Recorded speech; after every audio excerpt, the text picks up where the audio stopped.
Hello, this is Victoria with a problem from Chapter 3 for Principles of Accounting 1. This is another tutoring video in which we're going to go over a problem that should have been on your first exam. So in order to do what's on your second exam, you need to have a good grasp on this. So if you felt confident in your first test, I'd go ahead and watch this anyway.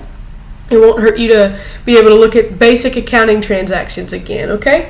So in the previous video, I talked about normal balances of accounts, the accounting equation, and how to debit and credit. So here is an example problem of carrying out what we were supposed to learn in that first video. So go ahead, and if you have your book, we're going to do problem E11, or exercise E11, on page 142. And basically I'm just going to read us the problem and then we'll talk about it and I'll show you what the journal entry should look like, okay? So let's just get into it. Exercise 311, on September 1st it says that Prothero Company issued common stock in exchange for $20,000 cash received for investors. So here we know that common stock is increasing and we know that cash is increasing, okay? So to increase an asset account, you debit, and to increase an equity account, you credit. So your journal entry should look something like this. And if you see those check marks, that was just for my own self whenever I was posting them to a ledger, okay? So that's what the first one would look like. Let's look at the second one. On September 5th, the company purchased equipment for $9,000, paying $3,000 in cash, and the balance on account. Okay, so what's happening here is that equipment is increasing $9,000, okay? And for that equipment, you are paying $3,000 in cash, but you're saying we'll pay the rest later, okay? So if you're going to pay anything, say we're going to pay the rest later, you're incurring a liability to eventually pay that back, okay? So that's going to be accounts payable account, okay? So if we're increasing equipment, that's our debit. If we're decreasing cash for $3,000, that's one of our credits, okay?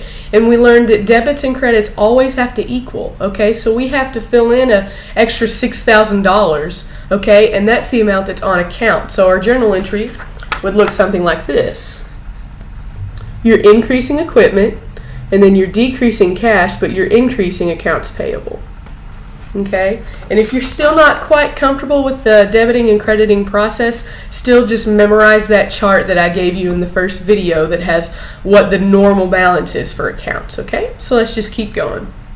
On September 8th, we performed services on account for $18,000, okay? So what happened here is we performed a service, okay, and we told the customer we'll bill you later, okay? So they're basically giving us an IOU, okay? So we get to bill them later, okay? So if we have done the service, okay, we have already gotten our service revenue, okay? And that can increase our net income, okay? But we haven't gotten cash for it yet, okay? So an account that is our people will pay us later is called accounts receivable, okay? And that's an asset account, okay? And so to increase that, you'll debit. So if you're going to be paid later, but you've already performed the service, you'll increase accounts receivable and also increase service revenue to be your debit and credit equal. Okay? So September 14th, it says we paid salaries of $1,200, okay? So whenever you're dealing with salaries and wages, okay, that's an expense and it also is a payable account. Okay, so whenever you're paying the salaries, okay, you're decreasing your cash, but that's also an expense, okay? So you're increasing the expense, okay? So I shortened it on my paper whenever I did this, but it should be salary and wages expense as the debit, and then your credit is cash for your $1,200, okay? So looking at the next one, on September 25th, we paid $4,000 cash on balance owed for equipment.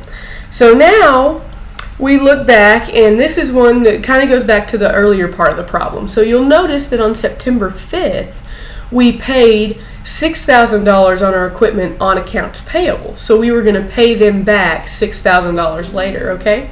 So now what we're doing is we're going back and we're going to pay them $4,000 of what we owed them of $6,000. Okay, easy enough. So what you're going to do now is if you're paying off a liability, you get to decrease the liability, okay? So accounts payable, instead of being a credit, is going to be a debit, okay? So you get to debit accounts payable, and your cash is going down because you're paying. So this is what that journal entry would look like. Okay. All right. And so now our last one is on September 30th. And it says we paid a $500 cash dividend, okay? So if you're not big in the stock market or anything like that, I can explain what a dividend is, okay? So in the first problem, we issued common stock, okay? And basically, if you've ever heard of the stock market, which I'm sure you have, that is where people can go and buy stock in a company, okay? And what that means is they're buying ownership in a company, okay? And one thing that's entailed in that is that every so often, if the business is doing really well, they'll reward their stockholders with something called dividends. These dividends can be in forms of extra stock, which you can learn in principles accounting too. That's one of the first things you learn. And then you can also give out cash dividends. So in this case, we're giving a $500 cash dividend, okay? So on September 30th, you know your cash is going down $500, okay? And if you remember, dividends have to do with stockholders' equity, okay? So they're a normal balance debit, okay? So your last journal entry would look like this one, okay? So I haven't actually looked to see if this problem was on one of your units that was for you to do as homework. I'm sure it was. This is a very good problem. Okay, so if you can do this problem, you should be safe to go on to the next set of videos for your upcoming test. I hope this was helpful, and as always, if you have questions, please post them on the question and answer board, and good luck and happy studying!